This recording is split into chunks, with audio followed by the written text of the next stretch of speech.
So, approaching HSC English, okay? I need you to know this. English is different from your other subjects. You can't get there through rote learning, okay? It's about understanding. Distinct from other subjects, and especially other essay writing subjects, you can't rote learn. It's not about memorization. It's about understanding and adapting, okay? Please don't underestimate that. I know you maybe have heard that before and you're told that. Take it from me. Really, really grapple with it. It's the only way you're really going to achieve well in HSC English, no matter if it's English Standard, Advanced, or Extension 2, okay?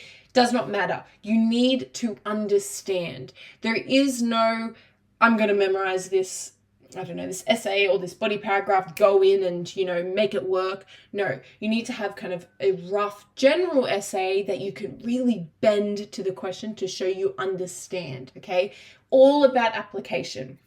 For those of you that do legal studies or ancient history, modern history, business studies, those subjects in particular, the way you essay write for those or write for your short answers is completely different to English, okay? So please do not think, all right, essay subject or essay-ish subject, I'm going to treat them the same. No, English is very different, okay? The point of HSC English is to get you to become a critical thinker, okay? That can creative communicators. You can gain personal enrichment from a love of English, literature, and learning, okay? Ultimately, hopefully what you're kind of starting to gather is that English is about you. I know that sounds really cliche. I know that sounds like, yeah, whatever. My market doesn't really care about me. No, that is true to the max. That is 1,000% true. English is about you.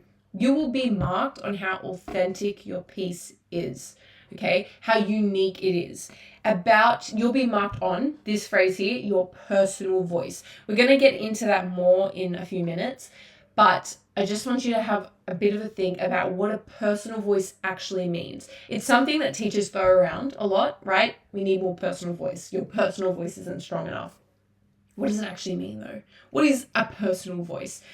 So start to have a think about it as we go through this so you can, so when we get to it, we kind of have some ideas floating around. Okay, putting that to the side for a second. Other things about English, HSC English, it's obviously compulsory, right? And because it's compulsory, we have to do well. Not only is it compulsory in the sense that you have to do it, it's compulsory in the sense that it will be 2 of the units that count, no matter what. So it's not like, oh, okay, I have 12 units. Oh, English will be the one that won't count. No, English has to count. So we have to give time and attention to it. One of the big misconceptions that I would like to kind of tackle today and all the time is this idea that by the time you do your first assessment for a topic, like reading to write, for example, you must be at a 20 out of 20 already. Of course, it's great to be at a 20 out of 20, and I commend people who got that in their first reading to write assessment or their first assessment of Year 12. But really, the point of Year 12 and Year 11 is that you will, of course, develop as you go along, right? That's why you're tested on the same stuff multiple times. We don't test you on the same stuff just for the fun of it and just because, by our last assessment, we can't be bothered to teach you anything else. Let's just reuse that. No, we're testing you to give you the opportunity to grow from the time you first did your assessment, okay? Why am I telling you this? So it changes your mindset, okay? So by the time that you get to Year 12, you're starting to see your assessment as not just something that needs to be checked off a list, but as a growth opportunity. So when you're given your feedback, you're actually asking your teacher, okay, sir, miss, whoever, what does this actually mean? Can we meet? Can we talk about this, okay? This is definitely the case for Year 11, okay, because you'll have your prelims in term 3 and you'll be reassessed on reading to write and all your other units of work. But it's particularly the case for Year 12. So use this learning in Year 11 okay? But also really use it in year 12. So let year 11 be the year where you really start to understand the importance of developing your skills all throughout the year for a certain unit. That once you pass the unit, it's not just done forever. Because obviously in year 12, once you do the common module in year 12, it's not like it's gone forever like it was in year 10 or year 8 or whatever. It's going to come up again in your trials. You're in your trials and in your HSC. Okay, so you need to transition into, I need to keep developing this. It's really hard to do that, and it becomes really tiring, and I'm not gonna lie, boring, sometimes frustrating, because you can feel like I just have to keep doing this and I feel like I'm getting nowhere, but you still need to do it. Okay, all right, tangent over, but I believe that was a very important thing to say. Apart from that though, you will be consumers of media for your whole lives, okay? So the point of HSC English is to get you to deconstruct what you see in the world around you and what you're presented with.